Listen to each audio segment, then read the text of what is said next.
Et coucou. Alors ce week-end, on se fait un petit marathon lecture, un week-end où on one-shot un livre avec les copines, donc avec Camille et Mathilde, et on va enfin lire La femme de ménage de Frida McFadden. On s'est dit, allez, on le lit sur l'intégralité d'un week-end. Ça faisait longtemps qu'on n'avait pas eu toutes les trois un week-end de disponible. Là, ça y est, c'est l'occasion de s'y mettre ensemble. Ça va être trop bien.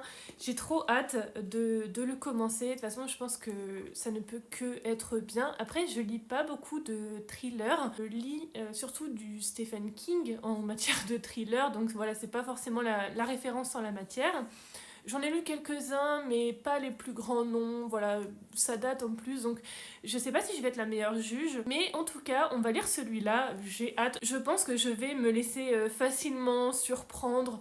Je pense que je vais pas être la meilleure personne pour critiquer la qualité du livre en matière de polar, de frissons, de surprises, etc. Mais voilà, je vais quand même vous donner mon petit avis un petit peu plus tard et on va lire ça. J'ai préparé mon café, mon petit fauteuil, mon petit plaid. Je pense qu'on va être bien, voilà.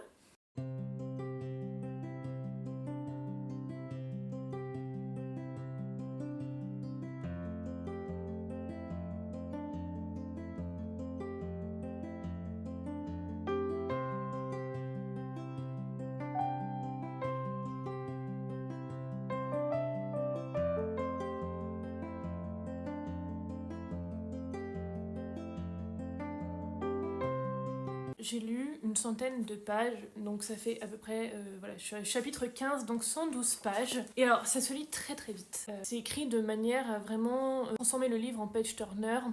Chaque fin de chapitre est comme un espèce de mini cliffhanger ou une espèce de phrase finale pour vous donner envie de lire le prochain. C'est un peu cet effet phrase d'accroche, mais version phrase finale. Ça a sûrement un nom, mais je vous avoue, je le connais pas. En tout cas, ça se lit très vite. Je sais pas si c'est bien écrit, pour moi c'est normal, c'est-à-dire que je vois pas une plume particulière et en même temps je vois pas de problème, donc j'ai l'impression que c'est tout à fait normal. C'est pas mauvais signe, hein, c'est pas déplaisant. Des fois il n'y a pas besoin d'avoir une plume absolument divine pour écrire des livres, il faut juste savoir raconter une histoire. Là j'ai l'impression que c'est ce que je vais avoir. Je vais avoir quelqu'un qui me raconte une histoire plutôt que quelqu'un qui essaie de travailler sur la grammaire ou sur le style, ce genre de choses. Alors, l'histoire, de quoi ça parle? Donc en fait, on a un prologue qui nous plonge directement dans le vif du sujet. On a une jeune femme qui se retrouve dans sa maison et cette maison est perquisitionnée par la police. Elle est persuadée qu'ils vont savoir que c'est elle la coupable. Parce que la première phrase du livre, c'est littéralement « Si je quitte cette maison, ce sera les menottes au poignet ». C'est la coupable, je pense. En tout cas, c'est ce qui nous est présenté. Et je pense que le but du livre va être de nous expliquer comment on en est arrivé à cette scène finale qui est finalement la première dans le prologue, puisque on commence, comme je vous ai montré, 3 mois plus tôt. On a cette jeune femme, Millie, qui a des moyens modestes, qui auditionne pour être femme de ménage plutôt gouvernante plutôt dans cette maison avec ce couple très riche et petite fille. Et tout de suite, on sent qu'il y a des problèmes, c'est-à-dire que Millie nous fait comprendre que ça a l'air d'être un emploi trop bien pour elle et en même temps c'est bizarre parce que finalement ils l'embauchent.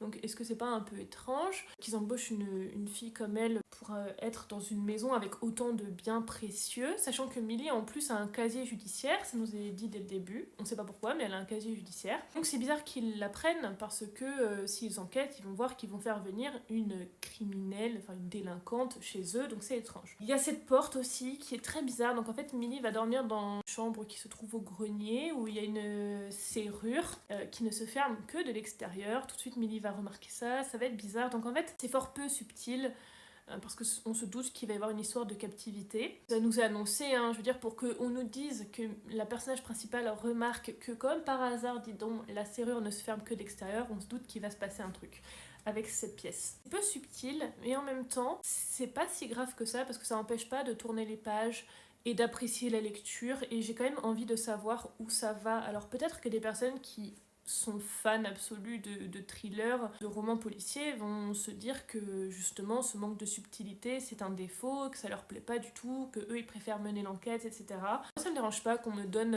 les éléments de l'histoire et qu'on me guide. Ça me dérange pas qu'on me raconte une histoire et que j'ai pas à chercher par moi-même. Je sens bien qu'on essaye de me présenter comme le méchant de l'histoire. J'y crois pas. J'y crois pas du tout. Moi, on ne m'aura pas une deuxième fois. J'ai pas du tout confiance. C'est bizarre. Je sens qu'on essaie de me la faire à l'envers et ça me plaît pas du tout.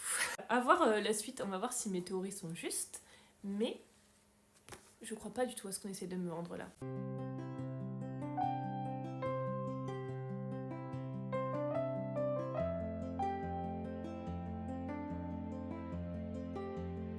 Alors, j'ai avancé un peu. So much drama. So much drama. Ils sont tous cinglés en fait. En fait, j'essayais de savoir qui était pire, mais il n'y a pas à se poser ce genre de questions, ils sont tous fous. Rien ne va, je sais pas comment ça va finir ou comment on va s'en sortir, mais vraiment rien ne va. Donc en fait, vous avez ce danger qui nous est présenté et on sait que c'est danger. Donc ça, j'aime bien l'idée. Dire, voilà, je sais qui est le méchant, voir où on va. C'est pas totalement un huis clos, parce qu'on bouge un petit peu quand même, mais ça a un petit style, c'est-à-dire que on reste beaucoup dans la maison quand même. On sent que c'est malsain, on sent que... Enfin, moi j'ai envie qu'elle parte.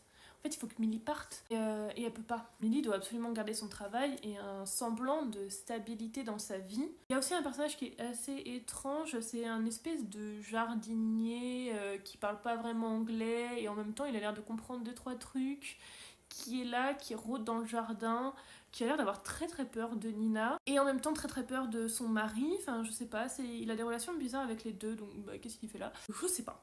Mais ce personnage est bizarre et je sens qu'il va avoir un rôle à jouer. Là, je suis en train de lire un truc qui est inquiétant. Enfin, c'est bizarre. En fait, je sens que mes personnages ils prennent une très mauvaise décision. Et moi, je lui dis tout au long des pages arrête, ne fais pas ça, c'est une très mauvaise idée, ma chère petite Millie. Et elle m'écoute pas. Elle m'agace, elle m'écoute pas. Pourquoi tu m'écoutes pas? On sait que c'est nul de faire ça. Je le sens pas du tout cette affaire. Je sens que cette décision est nulle. Et je sens que là, c'est le tournant en fait. Là, je pense que je suis page 179, ce moment où ils prennent cette décision nulle. Je sens que ça va être un moment, un tournant dans l'histoire. Donc je vais retourner lire en fait. Et on va voir. Je sais pas si j'ai dit des trucs très pertinents pendant ce petit morceau de vlog. À voir.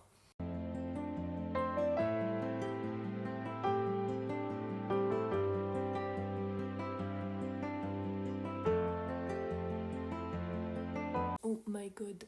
She knows, guys. Ils sont dans la panade. Hein. Oh, ça va être une catastrophe.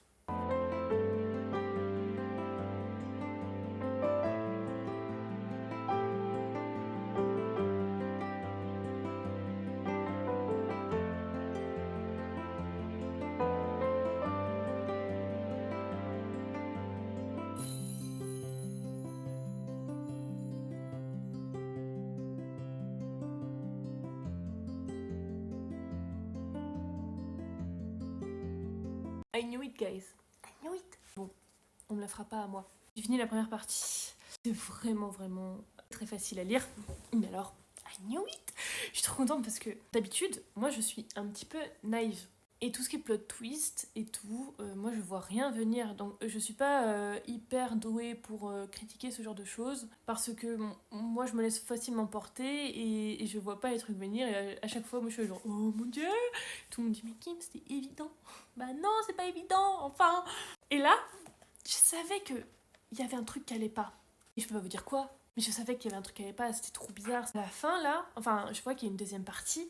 C'est le bordel, on est dans le vif du sujet, ça y est, c'est le reste. Je vais finir, je pense, plus tard, le petit morceau qui me reste, parce que du coup, c'est la partie 2, et je pense que c'est un bon moment. Enfin, c'est clairement un mauvais moment pour s'arrêter, hein. C'est vraiment un énorme, pas cliffhanger, mais c'est très oh my god-esque, un truc comme ça. Donc c'est pas vraiment le meilleur moment pour finir, mais de toute façon, je peux pas continuer, j'ai des trucs à faire et tout, donc voilà. Je vais finir de lire la partie 2 et je vous donnerai mon avis sur la fin, mais franchement c'est bien, hein. Franchement j'aime bien, c'est pas mal du tout. Alors, je reviens vers vous pour vous parler de la deuxième partie, donc de La femme de ménage, que j'ai terminée. J'ai vraiment adoré cette première partie. Je sens que c'est celle qui divise un peu les lecteurs et les lectrices, parce que la deuxième partie, en fait, nous explique vraiment cette histoire de prologue. Vous vous rappelez, donc je vous disais qu'au prologue, on était, disons, au moment présent, au moment où on savait qu'il y avait eu un drame, et que le livre nous racontait comment on était arrivé à ce drame. C'est plutôt expliqué dans la partie 2. La partie 1, elle est faite pour créer le suspense, l'angoisse, vous inviter à faire vos premières théories, comprendre les personnages, etc. Bref, découvrir les personnages. La partie 2, c'est la résolution du mystère et des mystères qui gravitent autour des personnages. Alors moi, j'ai vraiment bien aimé. Je sais que c'est pas le cas de tout le monde, je sais qu'il y a des personnes qui trouvent que c'est un peu donner toutes les informations au lecteur et ne pas laisser chercher d'eux-mêmes. Encore une fois, comme je disais, moi ça me dérange pas trop, j'aime bien qu'on me raconte des histoires, donc pourquoi pas. Là, je trouve ça génial, parce que c'est vraiment... Enfin, moi je trouve ça plutôt surprenant malgré tout. J'aime bien comment c'est fait.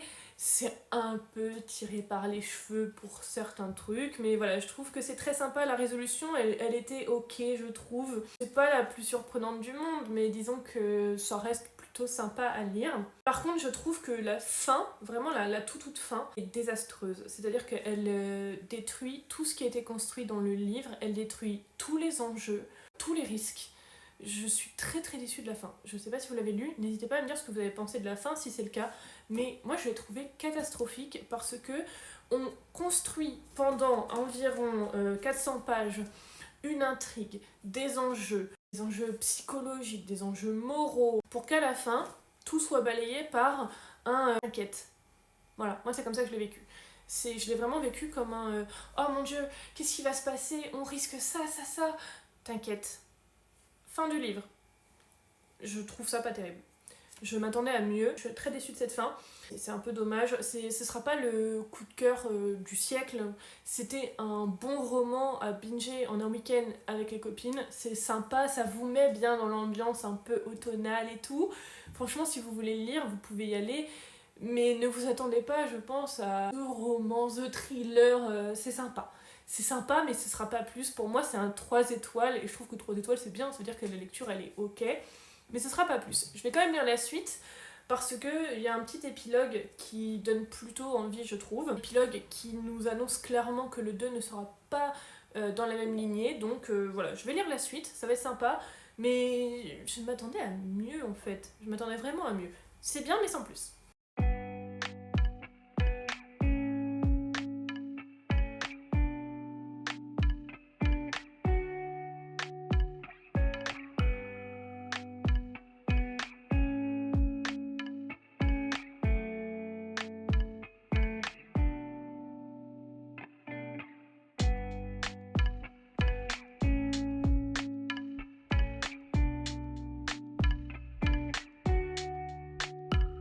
Et coucou, j'espère que ça va. Alors, je sais pas si vous avez vu, mais ce matin, il fait un peu pluvieux, il fait gris.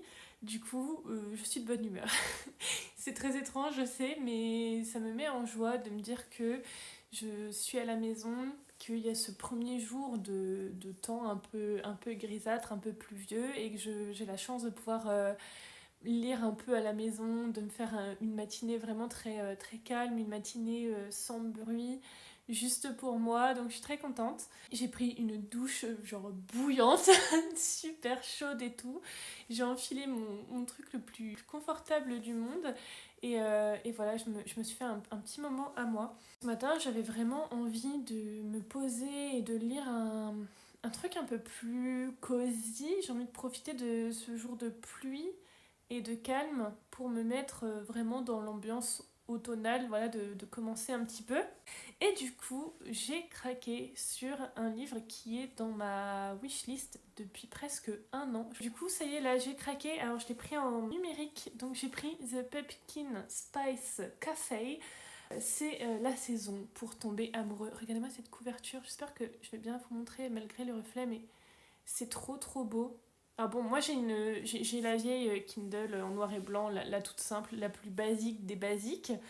mais la couverture est magnifique, je vous la mets là. J'aime beaucoup parce que c'est vraiment un roman de Noël, mais en automne, c'est trop drôle. Alors en fait, c'est l'histoire de Ginny qui quitte Boston et qui va récupérer donc le Pumpkin Spice Café qui appartenait à sa tante, et sa tante a décidé qu'elle allait parer aux Bahamas pour bosser son bronzage, comme elle le dit elle-même dans le premier chapitre. Le chapitre commence donc avec Ginny qui se fait réveiller depuis 3 nuits. Elle n'arrive pas à fermer l'œil, il y a des bruits étranges, des craquements, elle sent qu'il y a du mouvement, etc. autour de sa maison, dans les rues, enfin... Il y a un truc, il se passe quelque chose, elle sait pas trop quoi, donc elle va prendre sa meilleure batte de baseball et elle va descendre dans les rues pour essayer de botter les fesses du potentiel cambrioleur. Alors Jenny est très imaginative, je pense qu'elle a abusé un peu des séries des serial killers, parce que dans sa tête elle descend avec une batte de baseball pour botter les fesses non pas d'un cambrioleur mais d'un tueur en série. Elle est persuadée que c'est soit un fantôme qui vient voler son âme, soit un tueur en série, et donc elle y va.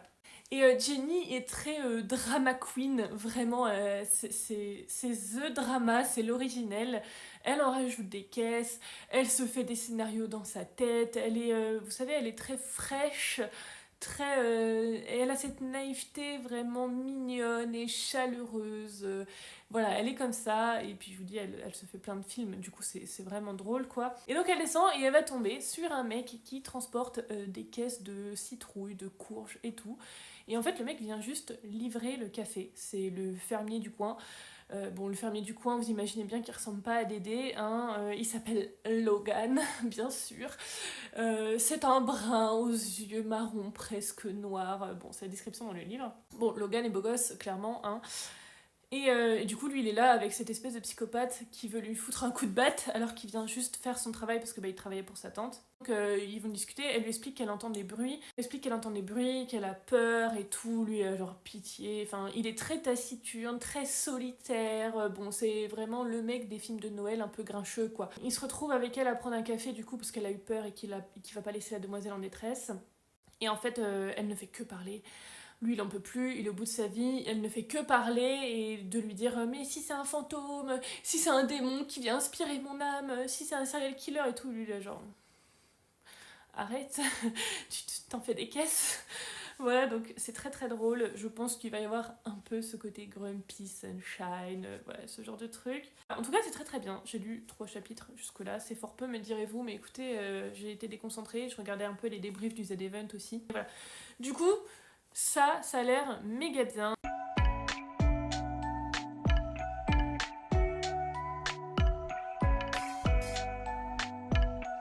Et coucou, alors je reviens pour vous donner mon avis final sur The Pumpkin Spice Café. Et je vous dis tout de suite, c'est un énorme coup de cœur. J'ai adoré ce roman très très fort. Est-ce que vous aimez les films de Noël ? Est-ce que vous aimez la romance qu'il y a dans les films de Noël ? Eh bien, si c'est le cas, vous devez absolument lire ceci. Ceci est un film de Noël mis en livre en automne. Vous prenez tous les clichés d'un film de Noël, tous les détails qui font qu'on est dans un film de Noël, et vous avez ce livre-là en automne. C'est génial, j'adore. En fait, là-dedans, vous avez tout ce qu'on aime en automne. Les caisses de citrouille, les feuilles d'automne qui tombent par terre, le café bien chaud, vous avez le book club amateur de ragots un peu envahissant, les amis personnages secondaires plutôt sympas, le concours de costumes d'Halloween, bien sûr, des festivités en voilà où notre héroïne Jenny va avoir l'occasion de vendre ses cafés en partenariat avec la pâtisserie d'à côté, enfin voilà, c'est très très cliché, mais franchement moi j'adore, ça m'a vraiment enfermée dans une bulle de bonheur pendant ma lecture, c'était vraiment super. Et vous ajoutez à tout ça bien sûr le farmer du coin aka Logan avec sa chemise à carreaux, ses muscles saillants et une Jenny qui bave devant bien sûr, sinon c'est pas drôle. Et vous avez la potion parfaite pour la romance de l'automne. De toute façon, c'est le sous-titre, hein. C'est la saison pour tomber amoureux, donc on sait très bien ce qu'on va lire et franchement ça marche, on coche toutes les cases. Pour ajouter à tout ça une petite pointe de mystère, parce que c'est fort possible que le café soit un petit peu hanté, mine de rien, Et voilà, vous avez tout ce qu'il vous faut pour passer un très bon moment de lecture. Je trouvais ça vraiment hyper mignon, c'était super sain. Alors, j'ai déjà oublié s'il y avait des scènes explicites ou pas. Je crois qu'il y en a une sur la fin. Dans le doute, je fais pas péter le macaron smut free, mais c'est très très sain. Vous pouvez y aller, même si vous n'aimez pas le smut, c'est qu'une toute petite scène vers la fin. Instant Love est assez drôle dans le sens où il y a quand même des choses assez crédibles qui empêchent nos deux personnages de se mettre ensemble, à savoir Logan qui a eu une vraie grosse tuile qui lui est tombée dessus, un truc assez difficile, et j'ai bien aimé le fait que Logan ne soit pas ce cliché de masculinité toxique qu'on peut voir dans certaines romances comme ça. Au contraire, Logan est un jeune garçon très sain. Parfois, il m'apparaît un peu comme enfantin, mais c'est vraiment pas le terme qui est adéquat, parce qu'en fait, il a juste énormément souffert. Du coup, il fait juste attention, et il a des blocages. En fait, c'est quelqu'un qui a des blocages psychologiques suite à un trauma. Donc, l'instant love, et ben pas tant que ça en fait, parce que il y a des choses qui vont les bloquer et je trouve que c'est des choses qui font sens. C'est pas un manque de communication extrêmement agaçant où on se dit mais le problème peut être réglé juste si vous parlez les mecs. Non, c'est pas du tout ça. Il y a vraiment un truc émotionnel et psychologique qui se joue. Alors c'est pas le truc du siècle, on va pas être dans la romance psychologique avec des trucs profonds et tout, mais il y a un vrai blocage qui existe, qui est plutôt crédible et qui fait que cet instant love n'est pas nécessairement pénible. Voilà. Jenny, quant à elle, elle est vraiment dans son monde, elle essaye d'être parfaite. Elle avait énormément de pression. Elle aussi a vécu un espèce de petit trauma dans son ancien travail qui va beaucoup jouer finalement. Et elle se dit que ouais, ce small town là, après avoir quitté Boston, c'est l'occasion de repartir à zéro. Donc en fait, elle se dit je vais faire table rase de qui j'étais, de tout ce que je suis, et je vais devenir cette nouvelle personne trop géniale. Ça marche pas comme ça en fait. Tu ne peux pas renier tes racines, ton passé, tout ce qui t'a construit en tant que personne, en tant que femme pendant une trentaine d'années. Ça ne marche pas comme ça. Donc chacun va devoir deal avec son individualité pour que cet amour instantané puisse fonctionner. Parce qu'il y a vraiment eu un coup de foudre. Sauf que pour que le coup de foudre fonctionne et qu'on soit pas juste sur une relation rapide, on se met ensemble, on voit si ça marche et puis ça marche pas, bon bah oups, on est vraiment dans l'idée de ok, moi j'aime bien cette personne, je lui ai pas dit, il faut que je travaille sur moi et tout. Donc il y a tout ce côté là aussi. C'est pas juste vendre des petits cupcakes à la fête des costumes. Là, il y a vraiment un enjeu dans la romance que j'ai vraiment bien aimé. C'est au-delà de ça blindé d'humour, de petites références automnales très cosy, très cocooning. Il n'y a pas grand chose à dire sur le livre, ça se lit très vite, c'est très court, mais si vous aimez vraiment la romance, vous devriez le lire. Déjà, il est parfait pour la saison, et aussi parce que je trouve que c'est plutôt qualitatif. J'ai trouvé que l'écriture de Laurie Gilmore, elle était très sympa, elle se lit très agréablement, elle est plutôt drôle, et en même temps, elle arrive à pointer du doigt certains détails de la psychologie de ces personnages qui nous font comprendre qu'il se passe vraiment quelque chose, qu'il y a un enjeu et qui nous permet aussi de nous identifier à ces personnages-là. Donc elle a une plume très réaliste, très fine, très légère, qui se lit très facilement et voilà. Vous avez un espèce de petit tome 2 où on va suivre un autre couple. Alors j'avoue, avec les 3-4 derniers chapitres, j'avais un peu deviné sur qui allait être le couple, mais c'est un peu à la Campus Driver. Vous suivez un autre couple dans la même ville, donc à mon avis on va quand même recroiser Jenny et Logan de temps en temps. Et surtout, j'ai vu qu'il y avait un tome, alors je sais pas si c'est un tome 3 ou un tome 4, si c'est celui sur Noël ou quoi, où le frère de Jenny, qui est à Boston, va aussi venir dans la ville. Et là, moi j'ai trop hâte, parce que souvent, ce sont les avocates, les assistants de direction, les machins, les trucs, qui viennent dans les small towns et qui se rendent compte qu'en fait, elles doivent troquer leurs talons aiguilles contre des baskets.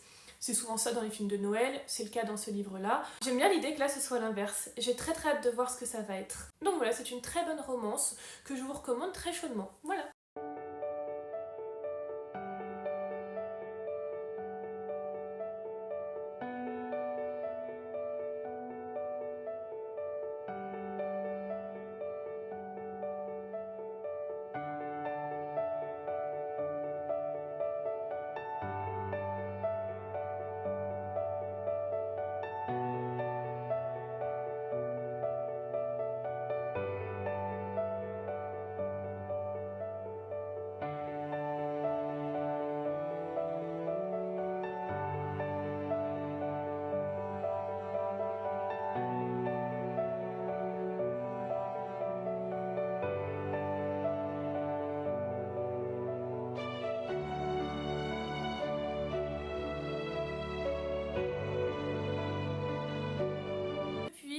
terminé Légende et Laté de Travis Baldree, publié chez Inis, que j'ai vraiment adoré.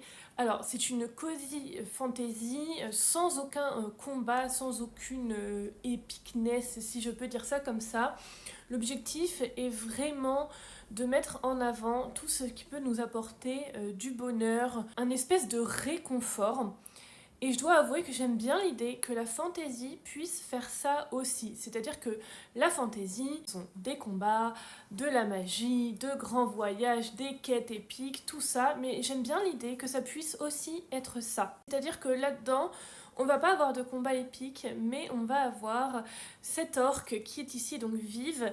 Elle était mercenaire et elle en a marre de se saigner au combat et donc elle va se reconvertir pour tenir un café, ce qui est son rêve. Elle a découvert cette boisson au fil de ses aventures. Elle va décider surtout de se poser pour la première fois, d'arrêter de vagabonder partout. Elle n'a aucune idée de ce qu'est un foyer, elle va devoir l'apprendre. Et donc elle va se poser et ouvrir son commerce dans une ville. Donc la ville ressemble un peu au côté small town, vous savez, ce qui rajoute ce côté encore plus cosy, plus doudou, plus cocon. Et elle va rencontrer de nouveaux voisins, bien sûr, il va quand même y avoir des antagonistes. Il y a une espèce de mafia dans la ville. Et surtout, les gens de cette ville ne connaissent absolument pas cette boisson qu'est le café. Ils n'en ont jamais entendu parler. Et une orque en plus, ça fait assez peur. Vous voyez, elle a des crocs, elle est plus grande, plus costaud que les autres.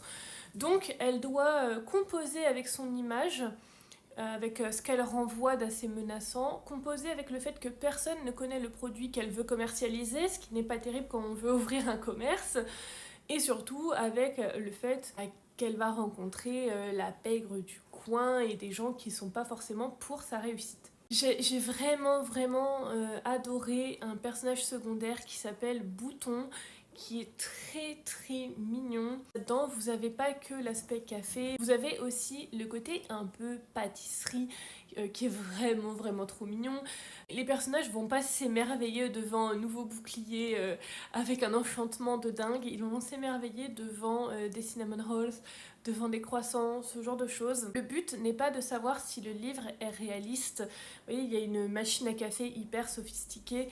Bien sûr que c'est pas sûr que ça puisse fonctionner dans un univers Donjons et Dragons comme ça, mais franchement, qu'est-ce qu'on en a à faire? Je trouve que le livre arrive à nous donner envie de passer outre les éléments de crédibilité et nous donne plutôt envie de nous laisser porter au fil de l'histoire et de nous enfermer dans cette bulle de douceur que nous propose Travis Baldree, et ça fait du bien. Ce livre-là, vraiment, est un livre très réconfortant, très chaud. C'est vraiment le bon côté de l'automne, quoi. Par contre, ne vous laissez pas avoir par la quatrième de couverture, parce que ça dit là-haut une tasse de fantaisie, des tranches de vie savoureuses et un zeste de romance. Alors effectivement, ça dit un zeste de romance, mais n'ayez pas peur, si vous n'aimez pas la romance, vous pouvez quand même y aller à fond. C'est plus que secondaire dans le roman, je comprends même pas que ce soit mentionné. Honnêtement, la romance, dans un livre de 320 pages, elle doit faire 3 lignes. Donc vraiment, si c'est ça qui vous inquiète, n'ayez pas peur, vous pouvez y aller à fond. Je trouve que c'est un très bon moyen de commencer ces lectures d'automne parce que on n'est pas plongé dans un univers trop pluvieux, trop sombre, etc. Disons que c'est l'automne en douceur. Donc pour commencer, c'est pas mal. Pour faire la transition avec les lectures d'été, il est absolument parfait. Il coche plein de catégories du Pumpkin Autumn Challenge si jamais vous le voulez. Alors pour le Cocorico, il ne fonctionne pas parce que Travis Baldree n'est pas francophone. Mais en tout cas, pour le Pumpkin, il est bon. J'ai pas grand chose à dire de ce livre, si ce n'est que c'est l'incarnation de ce que veut dire cosy. Voilà, c'est la vraie définition en livre du terme cosy. Si vous hésitez à craquer, je ne peux que très chaudement vous recommander ce livre. Voilà, c'est tout ce que je peux vous dire, qu'il était très bien et qu'il faut absolument le lire. J'ai très hâte de me trouver le préquel qui va avec, c'est sûr que je vais le lire. Si je le trouve d'occasion, en vrai, ce serait l'idéal. Donc voilà, c'est tout pour mes premières lectures de l'automne. Donc pour récapituler très rapidement, Légende et Latte de Travis Baldree, c'est un gros coup de cœur, c'est 5 étoiles. J'ai hâte de lire le prochain et je vous le recommande extrêmement chaudement. La femme de ménage, bon page turner, une fin très décevante, mais ça se lit quand même bien, un épilogue sympa qui donne envie de lire la suite. Je lui ai mis 3 étoiles. Et The Pumpkin Spice Café, une romance automnale très sympa, très mignonne et doudou. Je lui ai mis 5 étoiles, ça a été un gros coup de cœur. Je vais suivre les sorties de l'autrice avec une attention toute particulière, la même que j'accorde à Lee Hazelwood. Je vous ai pas parlé de ma lecture audio, donc La Maison au sortilège, je crois, parce que je l'ai pas encore terminée. Pour l'instant, j'aime bien. Je vous ferai un retour un peu plus complet dans le prochain vlog d'automne. Et si tout se passe bien, les prochains titres à sortir, normalement, c'est soit ces deux-là, soit un de ces deux-là. Alors, Gideon the Nines, tout simplement parce qu'on a la LC sur le Discord Partner in Books. Il n'est pas trop tard pour nous rejoindre si vous le souhaitez. On avance chacun à notre rythme. Du coup, certaines personnes sont plus avancées que d'autres. D'autres n'ont même pas encore commencé. Moi, j'ai commencé un petit peu, ça avait l'air un peu particulier. Donc, je pense que je vais laisser tomber la VO pour me pencher sur l'audio en français. Et celui-ci, parce que voilà, je vous ai entendu, je sais, vous attendez absolument un retour sur ce livre, vous voulez savoir, moi aussi je veux savoir, donc je vais essayer de bien faire mes devoirs et de sortir enfin ce livre de ma palle, sachant qu'en plus j'ai très envie de le lire, donc il n'y a pas de raison. Voilà, c'est ici que s'achève finalement le vlog. J'espère que les titres ont pu vous intéresser, j'espère que la vidéo a pu vous faire sourire un petit peu et vous donner envie de dégommer vous aussi votre palle d'automne. N'hésitez pas à me dire si vous avez lu des livres dont je vous ai parlé ou quelle est votre lecture de l'automne en cours. En tout cas, moi je vous remercie très très fort de m'avoir suivi jusque là et je vous dis à bientôt pour le prochain vlog de l'automne. Voilà, des bisous. Autumn comes, yeah, autumn lights, all the places where we used to spend those sleepless